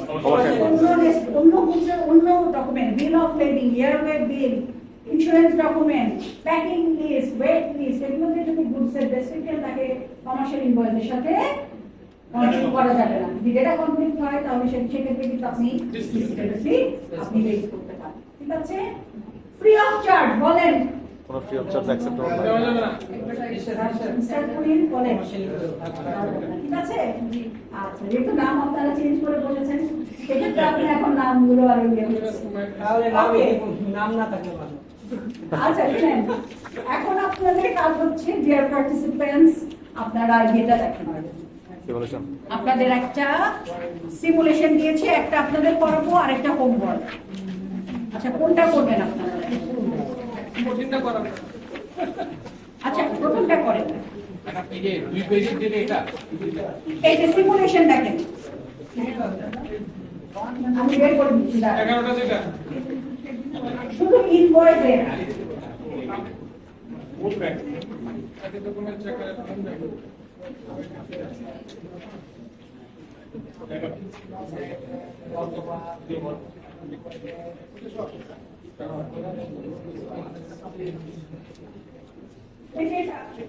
এটা দেখেন, এটা শুনেন, প্রথমে আপনাকে এলসিটা করতে হবে। এলসি পড়ার পর আপনাকে যেটা মাথায় রাখতে হবে, আপনি যখন কমার্শিয়াল ইনভয়েস নিয়ে দেখবেন আপনি কিন্তু সব ফিল্ডে যাবেন না, আপনি কয়েকটা ফিল্ডে যাবেন। কোন কোন ফিল্ডে যাবেন? 50, 59 লিখে রাখেন, 50, তারপর 59 32B হ্যাঁ 50, 32 59, 32B, 45A, 47, 43 ফিট আছে না 43 এগুলো আপনাকে পার্সিয়াল শিপমেন্টের ব্যাপারে একটু বলা আছে। এখন আমরা করে ফেলি, দেখেন আমাকে শুনেন ডিসক্রিপেন্ট আর নন ডিসক্রিপেন্ট আমরা আরো ঘুরিয়ে যায়, সেটা হলো দেখবেন যেটা কারেক্ট সেটা হচ্ছে ডিসক্রিপেন্ট, যেটা ট্রু সেটা হচ্ছে ডিসক্রিপেন্ট, যেটা ট্রু সেটা হচ্ছে ডিসক্রিপেন্ট। যেমন ছোট্ট একটা এক্সাম্পল দিই, invoice is not issued correctly, এটা দিয়ে ইন্ডিকেট করছে স্যার টাইটেল, এটা দিয়ে ইন্ডিকেট করছে টাইটেল। টাইটেল নিয়ে আমরা কি করেছি, ইনভয়েস টাইটেল ম্যান্ডেটরি না। আবার কি করেছি, যদি টাইটেল থাকে ইনভয়েস, যে কোনো ইনভয়েস থাকতে পারে, প্রফর্ম ইনভয়েস, প্রফেশনাল ইনভয়েস না। যদি আপনি কমার্শিয়াল ইনভয়েস চান, কমার্শিয়াল ইনভয়েস ইনভয়েস থাকতে পারে এবং সেখানে লেখা থাকতে পারে ট্যাক্স পারপাসে, সেটাকে ইউজ করা হয়েছে। সো টাইটেলটা কোথায় বলা আছে, আপনি কোথায় প্রথমে যাবেন, এলসি রিকোয়ারমেন্ট, এলসি রিকোয়ারমেন্ট 46 এতে কি বলা আছে দেখেন, ইনভয়েস চেয়েছে। তার মানে কি, আমি আমার কমার্শিয়াল ইনভয়েসের টাইটেলে চলে যাব, টাইটেলে কি বলা লেখা আছে দেখেন তো, ইনভয়েস লেখা আছে, সবাইকে বলতে হবে, সবাইকে বলতে হবে ইনভয়েস লেখা আছে, এই যে দেখেন ইনভয়েস লেখা আছে কি না, লেখা আছে। এখানে যদি উইদাউট টাইটেল হতো ডিসক্রিপেন্ট হতো, বলেন উইদাউট টাইটেল হতো ডিসক্রিপেন্ট হতো না। এখানে যে প্রথমে ইনভয়েস থাকতো, এখানে যেহেতু ইনভয়েস আসে, এখানে যে কমার্শিয়াল ইনভয়েস থাকতো, কনসুলার ইনভয়েস থাকতো, ট্যাক্স ইনভয়েস থাকতো, তাহলে এটা ডিসক্রিপেন্ট আর নট ডিসক্রিপেন্ট, নট ডিসক্রিপেন্ট। ঠিক আছে, লিখে রাখো ম্যাডাম। এখানে কি আমরা ইয়েস নো লিখবো? না, অবশ্যই না। যেখানে হবে শুধু ঠিক হবে, ডি লিখবেন, এনডি লিখবেন, ডিসক্রিপেন্ট হলে ডি লিখবেন, নট ডিসক্রিপেন্ট হলে এনডি লিখবেন। মজার ঘটনা, একটা পরীক্ষার হলে যেটা পেয়েছিলাম, বলেছিলাম 5টা ডিসক্রিপেন্ট Invoice not বের করেন, used correctly. এটা আমাদের এটা তো 10টা ছিল, ND 10টাতেই ডি দিয়ে রাখছে, একটা তো লাগবেই। তখন আমরা কি করবো বলেন, তখন 5টা কনসিডার করেছি, সবগুলোতে কিন্তু আমরা সিম্পল কি লিখছো, আল্লাহ সুন্দর বুদ্ধি না, আমরা প্রথম ক্লাসটা দেখেছি, অনেক কনসিডার করা হয়েছে। আচ্ছা, তাহলে এটা কি লেখা হয়েছে, এটা discrepant, discrepant, very good, very good. Then comes inspection, আমার আসে নাই, আপনারা 3 নম্বরে চলে যান, এটা আসলে ইন্সপেকশন সার্টিফিকেট আমরা আসি নাই, তাহলে এক নম্বর, আপনারা 4 নম্বরে চলে যান, এক নম্বর শিপিং ইনভয়েস নট ডিসক্রিপেন্ট, 2-3 ইন্সপেকশন, এটা আমরা আসি নাই, এটা আদার ডকুমেন্ট। 4 নম্বরে চলে যান তো, 4 নম্বরে shipping terms, what do you mean by search shipping terms, trade terms, very good. Trade terms সম্পর্কে আমরা কি বলেছিলাম, কোথায় পাবো ট্রেড টার্মসটা, 45 কি বলা আছে, CFR CFR জাকার্তা। কোনো ভার্সন আছে স্যার, না ভাষা না। যদি কোনো ভার্সন না থাকে কিভাবে আসবে, সেটা নন ডিসক্রিপেন্ট হবে। বাস ডিসক্রিপেন্ট না, যদি ভার্সন না থাকে, যে কোনো ভাষা যে কোনো ভার্সন আসতে পারে অথবা উইদাউট ভার্সন আসতে পারে। তাহলে এখানে কমার্শিয়াল ইনভয়েসের লিস্টটা Not discriminant. কিভাবে এসেছে, Not discriminant. 2000 2020 2000 আছে 2000, তাহলে এটা ডিসক্রিপেন্ট হবে, Not discriminant. হ্যাঁ ইনভয়েস তো নাই, ইপিআরা ডিসক্রিপশন আছে, ডিসক্রিপেন্ট না, মনে আছে আপনাদের, ওপেন ভার্সন থাকলে এই যে আপনি স্যাটিসফাইড, লাস্ট বেঞ্চ, ভাইয়া নামটা ভুলে গেছি, হ্যাঁ হ্যাঁ নাম দিয়ে দেখাই, ঠিক আছে না, কনফিউশন আছে বলেন, ওকে। এরপরে দেখেন তো 6 নাম্বারটা দেখেন, হ্যাঁ এনডি, এনডি additional discount provided,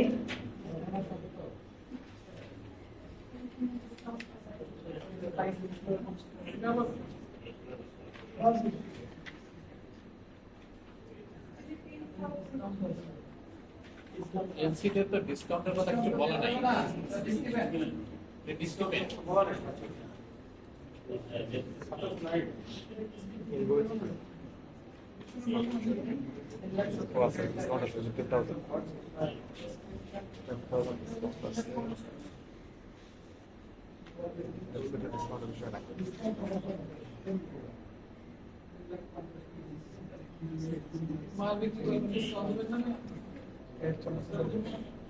additional discount যদি থাকে থাকতে পারে না, হ্যাঁ? থাকতে পারে না, বললাম না ডিসকাউন্ট থাকতে পারে। তো সে বলেন আপনাদের ওপিনিয়ন কি? নট ডিসক্রিপেন্ট অ্যাডিশনাল ডিসকাউন্ট কিন্তু আমরা বলেছি থাকতে পারে, ওকে? আচ্ছা, what about additional charges in the invoice?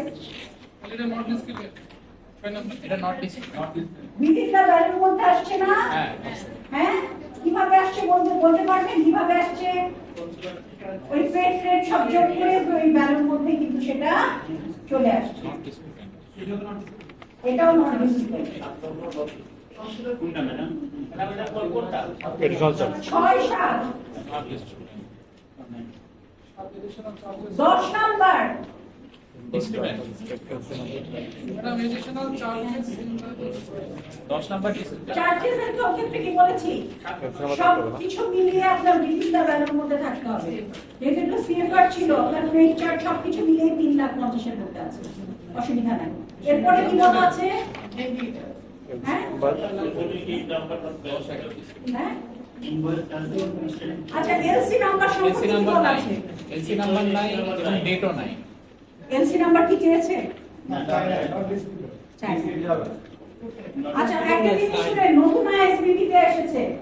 নতুন আইএসবিবি তে কি বলা আছে?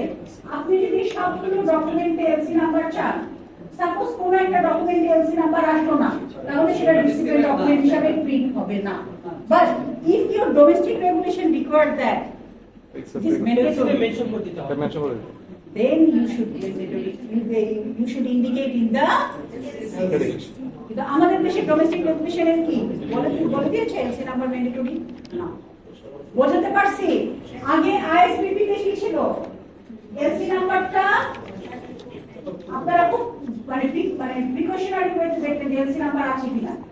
এখন যেটা বলা হয়েছে, যে কোনো ডকুমেন্টে আমরা যখন আইএসবিবি পড়াবো তখন দেখেন যে এলসি নাম্বার আপনি চেয়েছেন সব ডকুমেন্টে, একটা ডকুমেন্টে এলসি নাম্বার আসতো না, এটার জন্য আপনি ডিসক্রিপেন্ট বা কোনো মিরর ইমেজ থাকলো। যেমন এখানে আপনারা দেখেন আপনাদের আইএসবিবি যেটা আছে, আমি জাস্ট বলে দিই, প্রথমেই চেঞ্জেস গুলো আছে। এই যে 9টা চেঞ্জ আছে, এই যে 9টা চেঞ্জের মধ্যে একটা বলে দেই, শুনেন।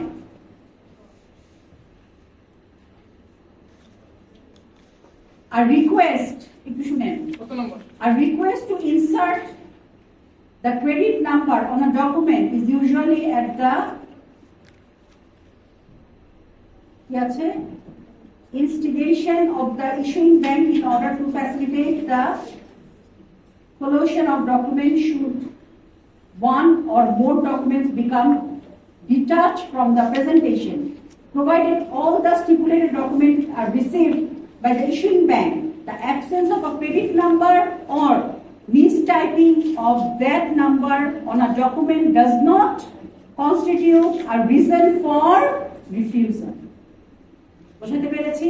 আপনি সব ডকুমেন্টে এলসি নাম্বার চেয়েছেন, একটা ডকুমেন্টে আসে নাই বা কোনো মিসম্যাচ হয়েছে, এটার জন্য আপনি রিফিউজাল বা দিতে পারবেন না। এরপরে বলেছে the exception to this position is where it is a requirement of the importing country that the credit number be stated on one or more document. In such circumstances, the credit must clearly indicate that this is the reason for the number to be shown on that or those documents. So, আপনার যদি domestic regulation থাকে, domestic requirement থাকে, সেক্ষেত্রে creditor যদি উল্লেখ করে দেন তাহলে অবশ্যই এলসি নাম্বার থাকতে হবে। কারণ আমাদের দেশের ডোমেস্টিক রেগুলেশন আপনাদের প্র্যাকটিস, আমাদের ডোমেস্টিক রেগুলেশন কি এলসি নাম্বার ম্যান্ডেটরি না।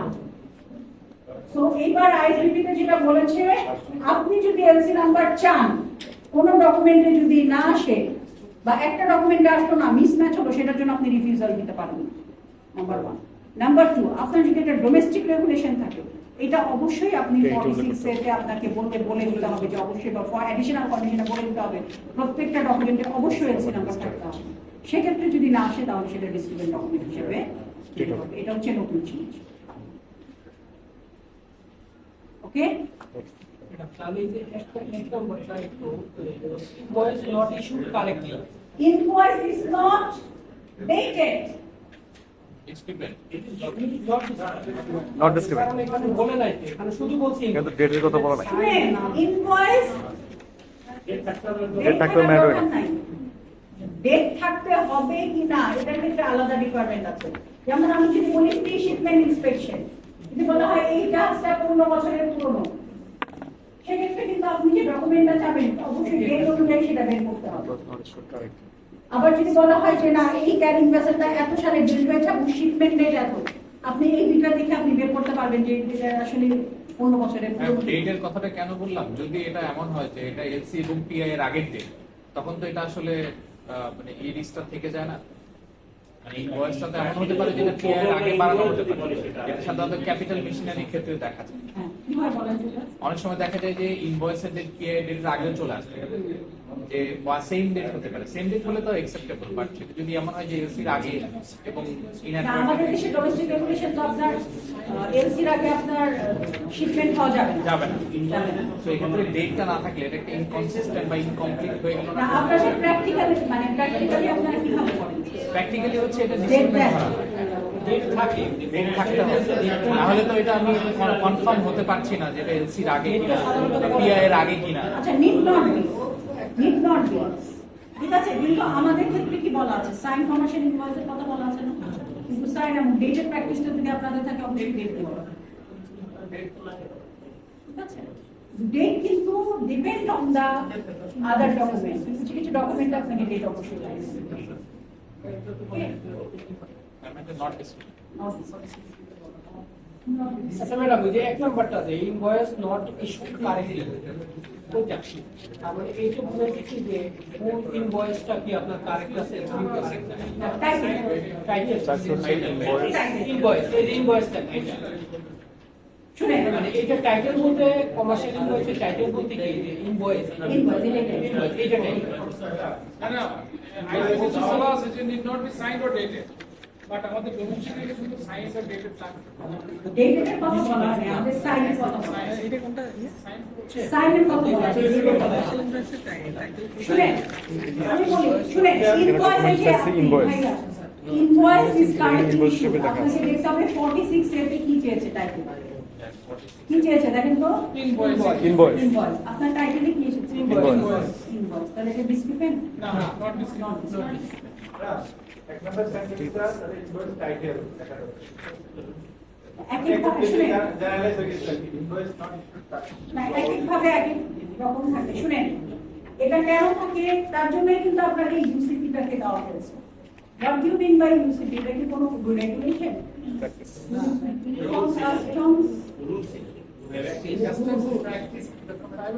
ইউনিফর্মিটি কোন কোন কান্ট্রিতে সেটা ইস্যু বলে, কোন কোন কান্ট্রিতে সেটা বলা হচ্ছে টাইটেল। বুঝতে পারছি? আচ্ছা, তাহলে আরেকটা করেন তো দেখি, তাহলে বুঝতে পারবেন।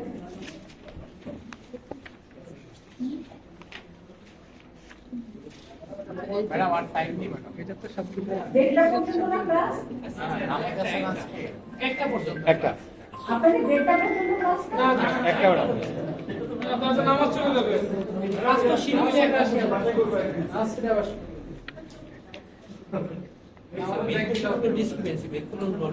ম্যাডাম এটা আমাদেরকে অ্যাসাইনমেন্ট দিয়ে দেন, এই সিমুলেশনটা অ্যাসাইনমেন্ট দিয়ে দেন। এটা আপনারা অ্যাসাইনমেন্ট করেন। এখানে আপনারা খেয়াল রেখেন, কোনগুলো একটু দাঁড়িয়ে রাখেন। 2 নাম্বারটা করবেন 2, 3, 4, 5, 6, 2, 3, 4, 5, 6, 10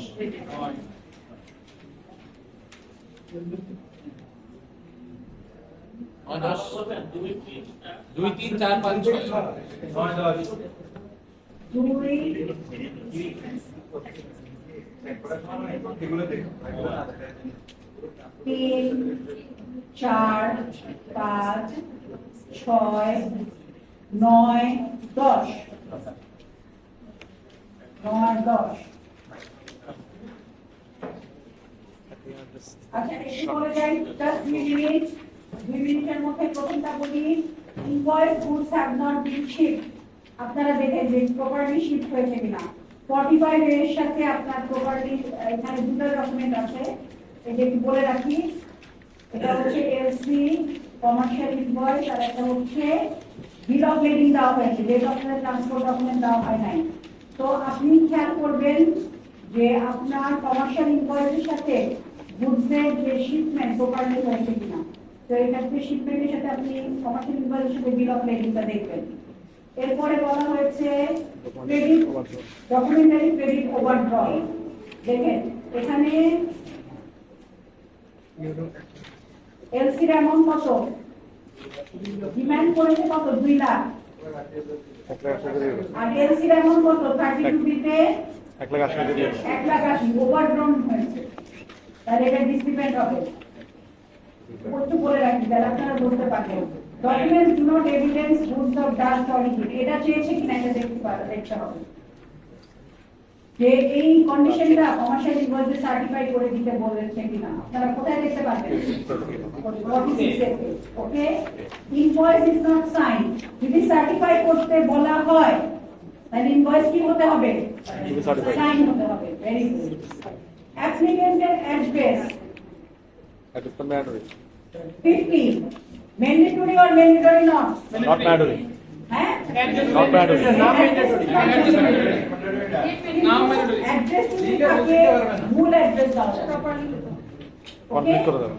একেবারে প্রপারলি ওরকম না কিন্তু দেশ চেঞ্জ হবে না রিজিয়ন চেঞ্জ হবে না আচ্ছা invoice covers merchandise not call for the credit এমন কিছু দেওয়া হয়েছে যেটা অ্যাড্রেসের বিষয়টা বলা ছিল আমাদের 40 জেতে আর্টিকেল 40 তে এটা আপনার কান্ট্রি নেম ঠিক থাকবে এরপরে ভিতরে যদি ভুল থাকে না ওইটাই তো বললাম রিজিয়ন চেঞ্জ হওয়া যাবে না মানে ধরেন আপনি আমেরিকা কুমিল্লার জায়গায় আমি দিয়ে দিলাম চট্টগ্রাম দেশের মধ্যেই আছে বাংলাদেশ লেখা আছে। অসুবিধা নেই কিন্তু সে দেখা গেল ইন্ডিয়া বাংলাদেশ সেক্ষেত্রে কোনো সমস্যা কান্ট্রি মানে কান্ট্রি চেঞ্জ হওয়া যাবে না আরেকটা যেটা বললাম লাস্টেরটা কি বলা আছে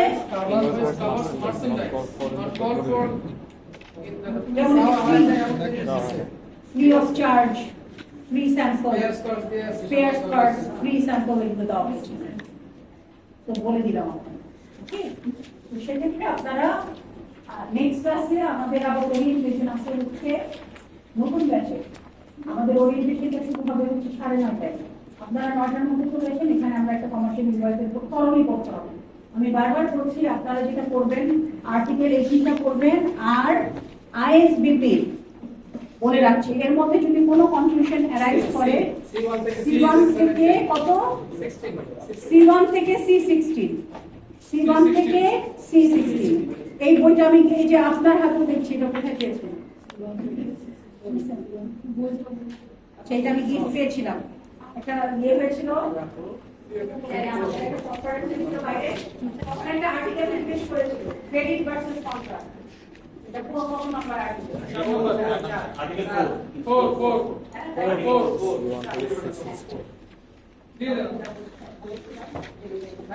আমি তো বলতে পারছি ম্যাডাম আমার কাছে সার্ভার প্রোভাইড আছে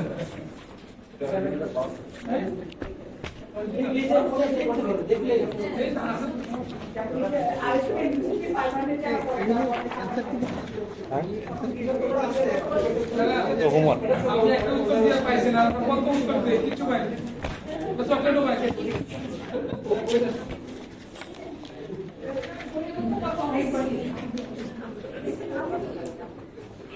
Last question.